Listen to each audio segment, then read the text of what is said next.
All right, guys, it's time to graduate the book of Revelation 101. All right, we've been basically in the fundamental elementary stages of learning the book of Revelation.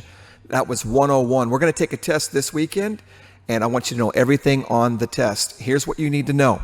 We're going to test you this weekend in a live stream. Hopefully a bunch of you understand this because we're going to start reading the book and starting to interpret it more. Let's take a look at what you should know by this weekend. Okay, what we've been trying to do is understand how to interpret the book of Revelation. But before we can interpret it, we need to understand the structure of the book. So there's the interpretive quality of the book. When, where, how does it work in the real world, trying to interpret the content. And then we have the non-interpretive internal format structure of the book, the chapters and verses, divisions, subdivisions, and literary value. This is where we're not really trying to interpret the book or the content. We're just trying to understand how it's written and the plot and where everything's at. So you have the interpretive and the non-interpretive way we're going about this at the moment. What we're focused on is the non-interpretive internal format and structure of the book, chapters, verses, divisions, subdivisions, and literary value. Not trying to interpret the content, but trying to learn the book for being a book, right? Trying to understand what's in each chapter, where everything's at, how it's organized, and how the plot is going through the book. We don't have to be able to interpret it in the real world or understand its prophetic value to understand how the book is written like that, okay? So we have the interpretive value of understanding the book or reading the book or studying the book. And then we have the non-interpretive value of studying the book. We've been throwing in the interpretations here and there, but we haven't been really focused on it as much as I want you to know the non-interpretive structure of the book first, okay? Understanding the book of Revelation, the non-interpretive internal structure, okay? The format and structure of the book, the chapters and verses, divisions, subdivisions, and literary value, not trying to interpret the content, okay? That's what we're doing right here. Non-interpretive value. I want you to know the reason why we're doing this first is because we'll know the content of each chapter and how the book is organized. Don't you want to know how the book is organized? Knowing where the events take place within the book without trying to interpret the meaning in the real world. First, that's how we're going to start to learn it. Of course, we want to interpret the real prophetic meaning in the real world, but that comes later. I want you to understand the structure and format of the book. Knowing its literary value only at first. That's the non-interpretive way of studying the book of Revelation. We're not trying to predict anything with the book yet. The interpretive measure is basically trying to call it out in the real world, point at the Antichrist system, know what the mark of the beast is, have all the kings, the empires, just be able to see it in the real world, to be able to discern it and define it in the real world. That's interpreting the book, not just knowing where everything's at in each chapter. For instance, what happens at the fifth seal? What chapter does the fifth seal take place? And explaining, well, what about the fifth trumpet? Do you know where that's at? Do you know what happens at the fifth trumpet? Knowing what takes place in the content of the book and how the book is written and where it's all organized is not necessarily the same as trying to interpret it in the real world.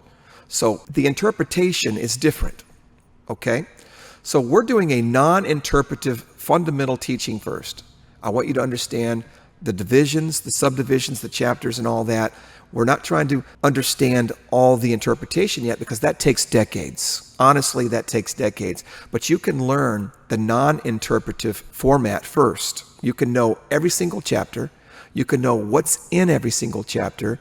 And you can understand the events and how they unfold without really explaining how it works in the real world. So we got to build our building blocks on the non-interpretive understanding of the book first, okay? The structure of the book. So here's what you need to know this weekend. This is what I want you to know. We're learning about the non-interpretive internal structure of the book. I'm not going to ask anything to explain anything to me in the real world. I am going to ask you to explain things to me in the internal structure of the book, such as the divisions, the subdivisions, and the chapters. Okay? I want you to know there's 3 divisions. I want you to know there's 7 subdivisions. And I want you to know the 22 chapters. Okay, it's time for us to graduate. It's time for us to move on. Okay, here's all the divisions and the chapters squeezed into each subdivision. 22 chapters squeezed into these subdivisions right here.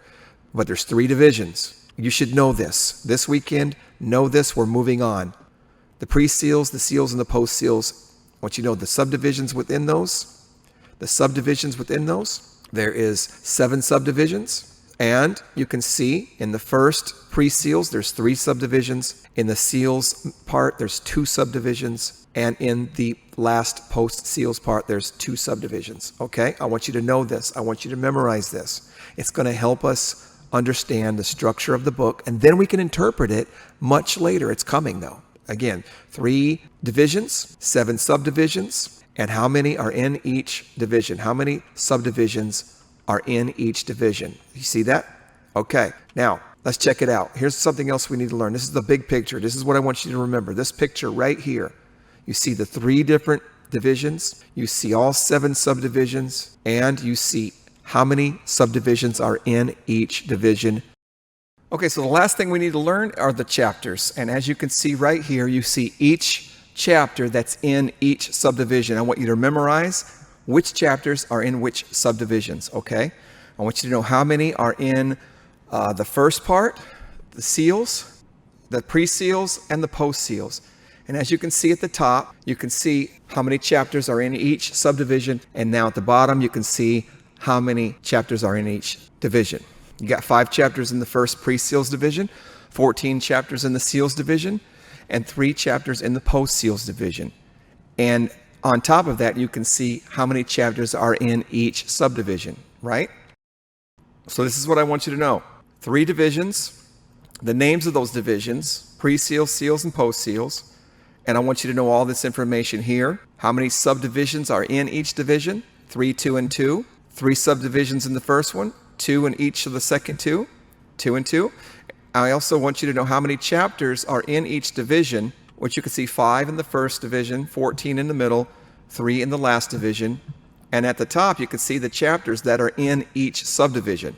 I want you to know which chapters are in each subdivision. For instance, if I ask you about the first division, and I say which chapters are in the third part of that, you'll be able to tell me chapters 4 and 5.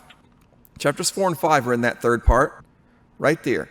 Chapters 4 and 5. If I were to say to you, all right, how many chapters are there in the seals division? You'll be able to instantly say, well, there's 14.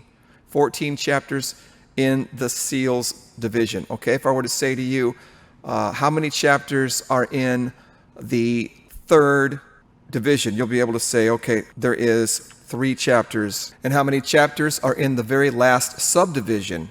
You'll be able to say 2. There's 2 chapters in that division. And I want you to understand that.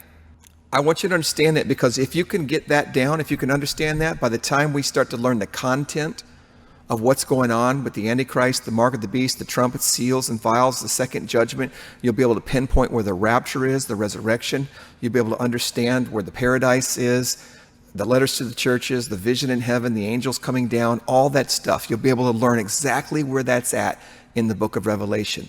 So it's time for our group to graduate the book of Revelation 101 class, and let's move on to the content and get deeper into it. Okay, so I hope that you guys all understand this so we can get past this part and move on into some more good details about the book of Revelation, okay? We do want to interpret the prophecies. We do want to be able to look into the world and see it coming at us and how it's unfolding. But first things first, the book of Revelation 101 is the structure and the format of the book itself. So I hope you guys have this. I'll see you next time. God bless you. Peace.